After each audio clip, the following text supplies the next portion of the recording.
VIP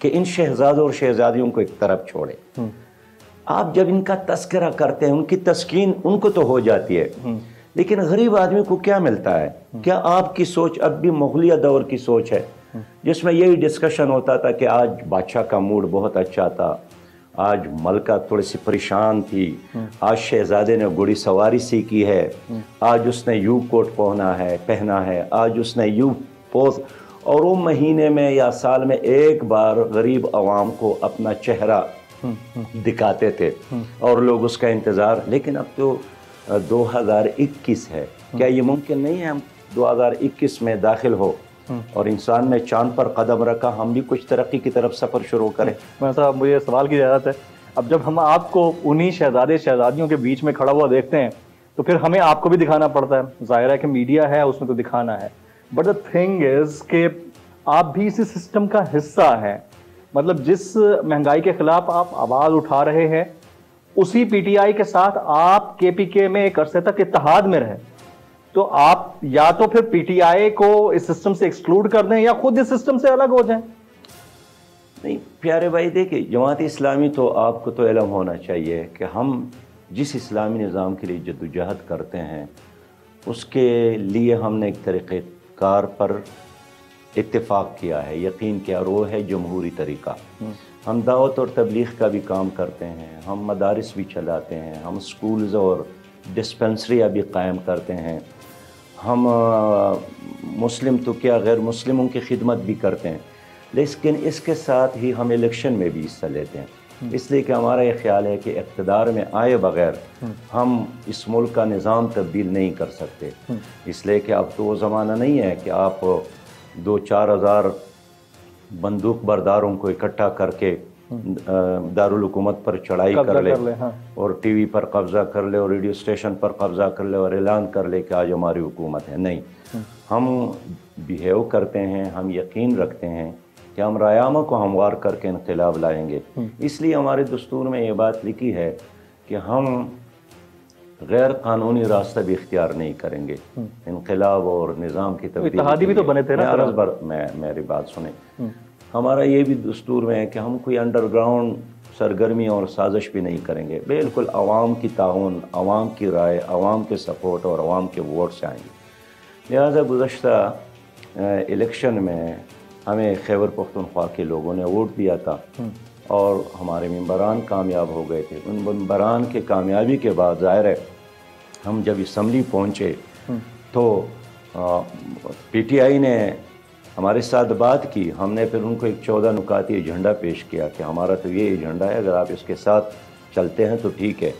اور اس لیے جو 3 ڈپارٹمنٹ ہمارے حوالے کیے گئے, اس میں فائنانس کا ڈپارٹمنٹ تھا, اس میں لوکل گورنمنٹ کا ڈپارٹمنٹ تھا. آپ خود وزیر خزانہ رہے؟ میں خود وزیر خزانہ 2 بار رہا ہوں جی. اور اس میں عشر اور زکوٰۃ کا محکمہ تھا. آپ یقین کریں کہ یعنی خود پی ٹی آئی کے جو چیئرمین صاحب تھے عمران خان, وہ اعتراف کرتے تھے جلسوں میں کہ ہمارے ڈپارٹمنٹ تو بہت زیادہ ہے, لیکن جو ایکسیلنس ہے اور جو کامیابی کے ساتھ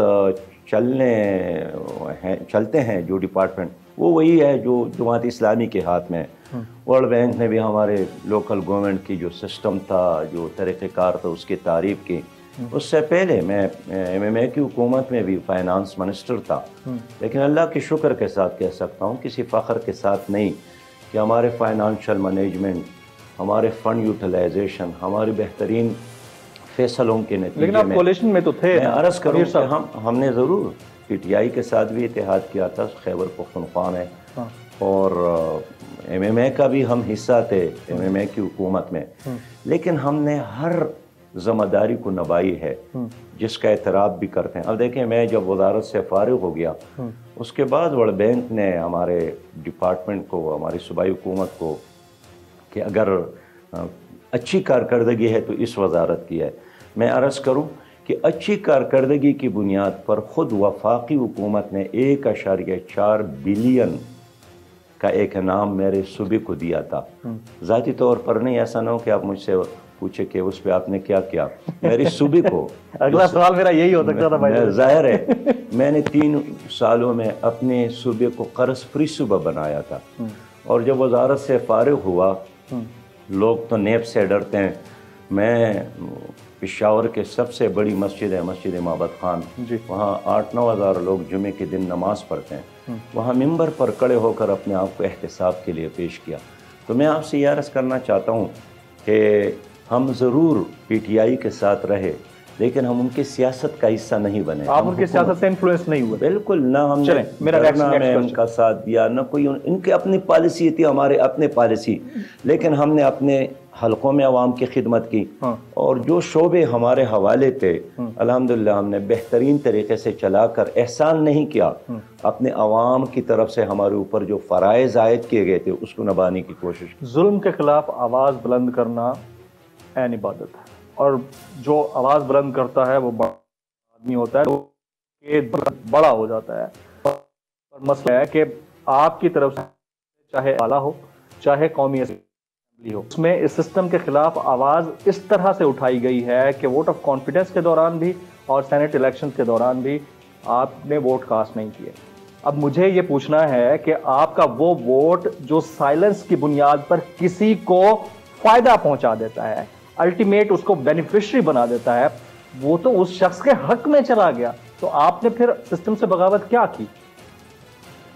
دیکھیے، جب الیکشن ہو رہا تھا قومی اسمبلی میں سینیٹر کے لیے، مختلف لوگ تھے، ہم نے ایک طرف آپ کو یاد ہوگا حفیظ صاحب کھڑے تھے، جی گیلانی صاحب تھے، ہم نے دونوں کا ساتھ نہیں دیا۔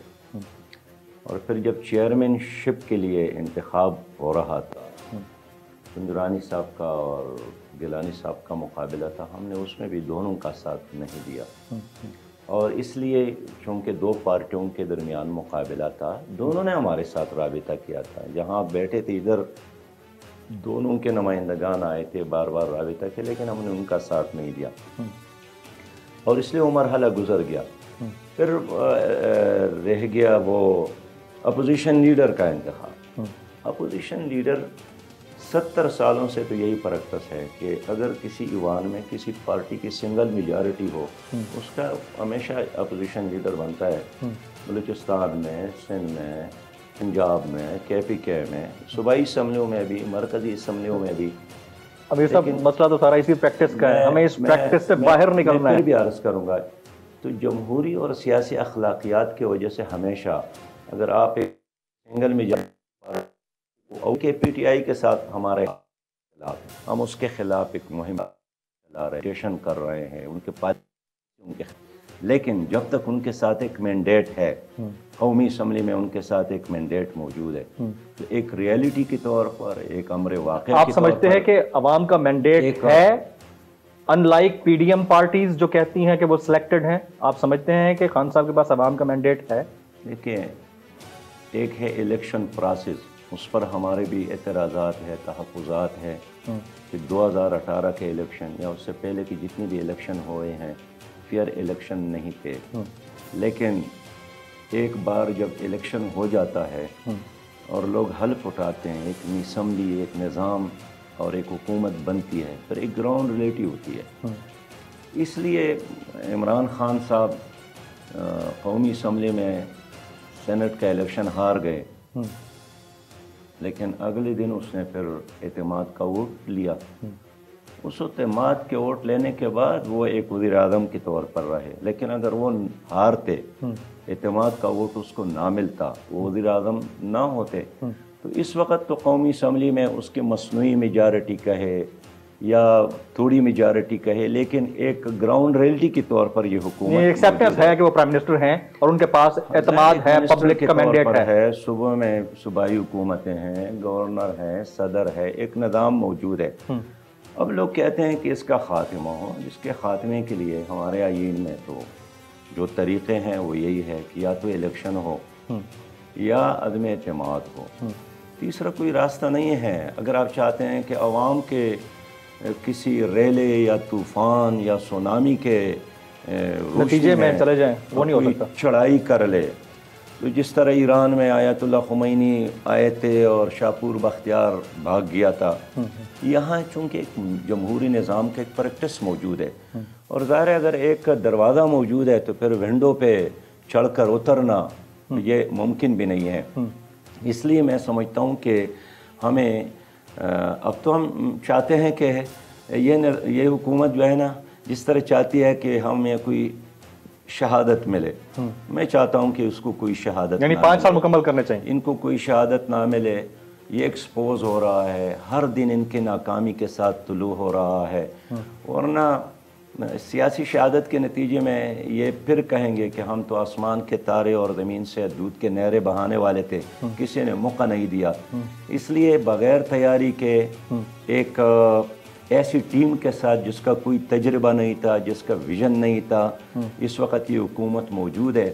لیکن ہمیں بیدار رہنا ہے، اس لیے کہ ہمارے چند بہت زیادہ اسٹریٹجک ایشو ہے، ان میں سے ایک ایشو کشمیر کا ہے. اس سے میں آتا ہوں اس میں سے ایک بہت ہی اہم ایشو اس وقت اسٹیٹ بینک کا بنا ہے. جی اس پہ بھی میں آتا ہوں، میں بالکل ڈسکس کروں گا آپ سے. پہلے کیونکہ نیشنل پالیٹکس اور اس کے اوپر بات ہو رہی ہے تو بات کرنا بنتی ہے.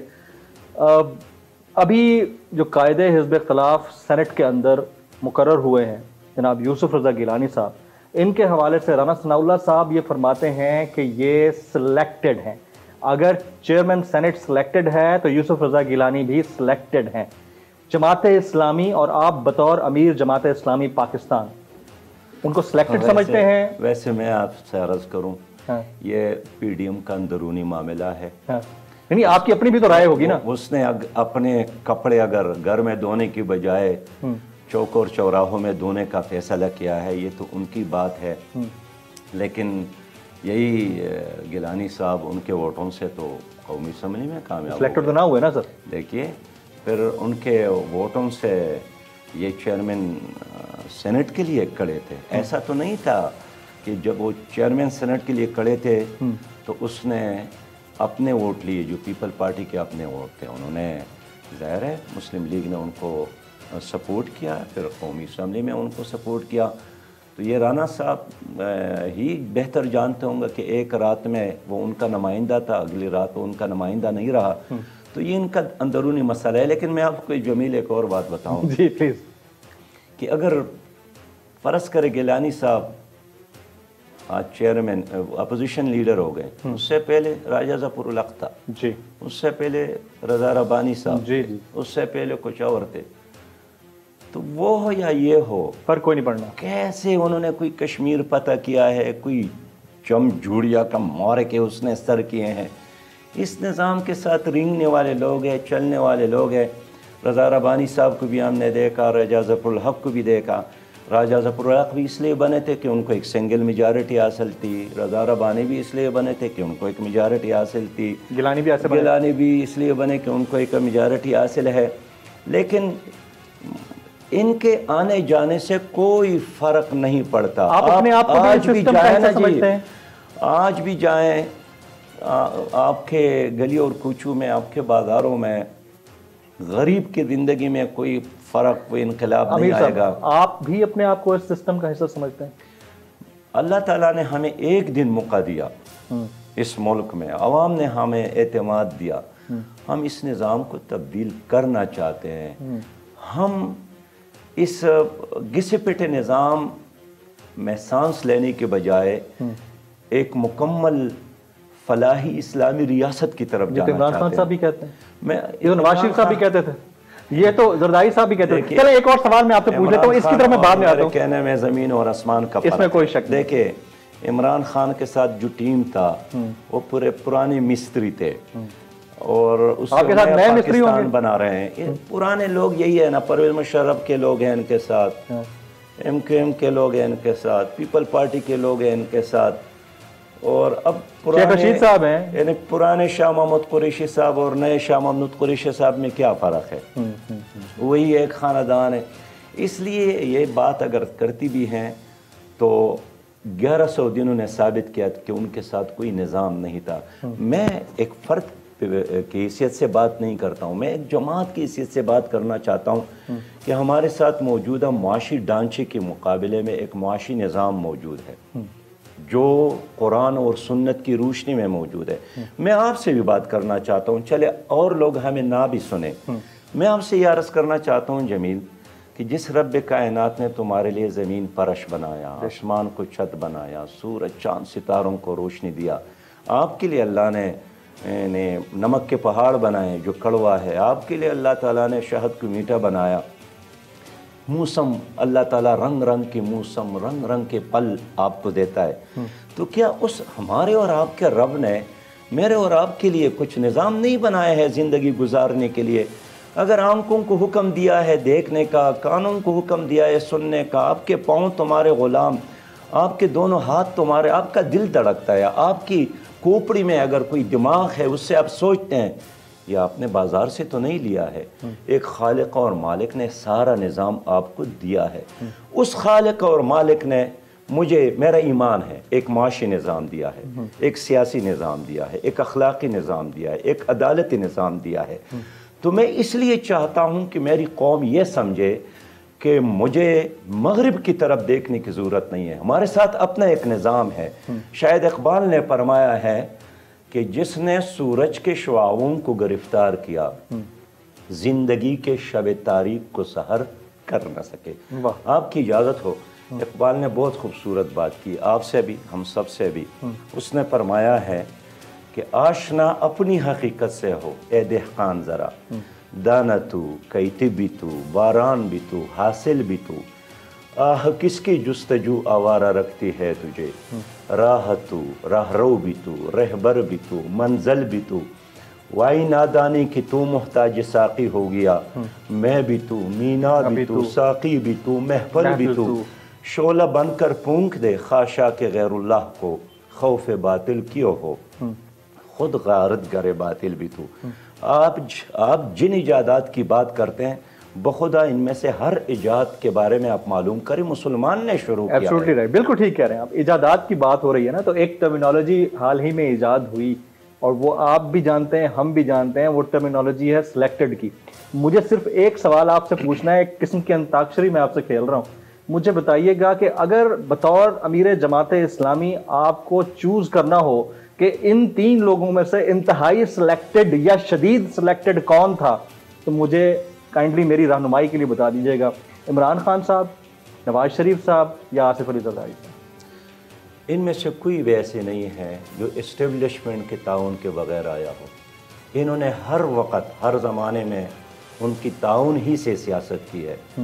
نواز شریف صاحب اس وقت برطانیہ میں ہے، مسافر ہے، مسافر کا دل تھوڑا سا وہ ہوتا ہے، لیکن ہم اس کی، آپ انہیں انتہائی سلیکٹڈ کا درجہ دے رہے ہیں۔ میں فرد پہ بات نہیں کرتا ہوں، میں اس کے پارٹی کی بات کرتا ہوں، اس کے نظام کی بات کرتا ہوں۔ آپ کو یاد نہیں ہے کہ ان کو بھی انہوں نے سہارا دیا، پیپل پارٹی نے بھی اور موجودہ حکومت نے بھی۔ اس لیے میرا تو مطالبہ یہی ہے کہ اسٹیبلشمنٹ کی عزت وقار اسی میں ہے کہ وہ غیر جانبدار رہے، اور اس ملک کی بقا بھی اسی میں ہے کہ وہ غیر جانبدار رہے۔ لیکن جب وہ کسی کا ساتھ دیتے ہیں اور کسی کا ساتھ نہیں دیتے ہیں تو لوگ پھر اس کو ڈسکس کرتے ہیں، پہلے دبے دبے الفاظ میں، اب جلسوں میں بھی لوگ اس پر بات کرتے ہیں۔ اور آج بھی جو لڑائی ہے پی ڈی ایم اور پی ٹی آئی کے درمیان، جمیل، یہ لڑائی خارجہ پالیسی پر تو نہیں ہے، تعلیمی پالیسی پر، ذاتی مفادات ہیں، معاشی پالیسی پر تو نہیں ہے، یہ اس پر ہے کہ جو فیڈر ہے دودھ کا، یہ آج اگر ایک کے منہ میں ہے تو میرے منہ میں کیوں نہیں ہے، مفادات کی بنیاد پر۔ اس لیے میں کلیئر کرنا چاہتا ہوں، آپ شاید نہیں کر سکے، میں تو بات کرنا چاہتا ہوں، بتائیں کہ اسٹیبلشمنٹ کو بھی سیاست میں نہیں آنا چاہیے۔ ماضی میں اس نے جتنا کہہ تو دیا، D G I S P R نے کہا تو صحیح کہ ہم نیوٹرل ہیں، نہیں، یہ ثابت کرنا پڑے گا، جتنا وہ سیاست میں حصہ لیں گے اتنا ڈسکس ہوں گے۔ اور یہ میں ہمدردی میں بات کرتا ہوں، اس کو 8 گنا بڑی دشمن کا سامنا ہے، انڈین آرمی کا مقابلہ کرنا ہے، ان کے ایک پاورفل معاشی 5th جنریشن وارفیئر ہے۔ بالکل، تو آپ کیسے مقابلہ کر سکتے ہیں کہ ادھر بارڈر بھی آپ کا کرائسس ہے، ادھر بھی۔ اس لیے میں چاہتا ہوں کہ انڈیا کا ایک بھرپور مقابلہ کرنے کے لیے وہ انہی فرائض کو نبھائیں جو فرائض قوم نے ان کے سپرد کیے ہیں۔ انڈیا کی طرف ہم آتے ہیں، سراج الحق صاحب امیر جماعت اسلامی پاکستان ہمارے ساتھ موجود ہیں آج اس کے 1-on-1 ایکسکلوسیو نیشنل ڈیبیٹ میں، لیکن یہاں وقت ایک بریک کا ساتھ رہیے گا ہمارے۔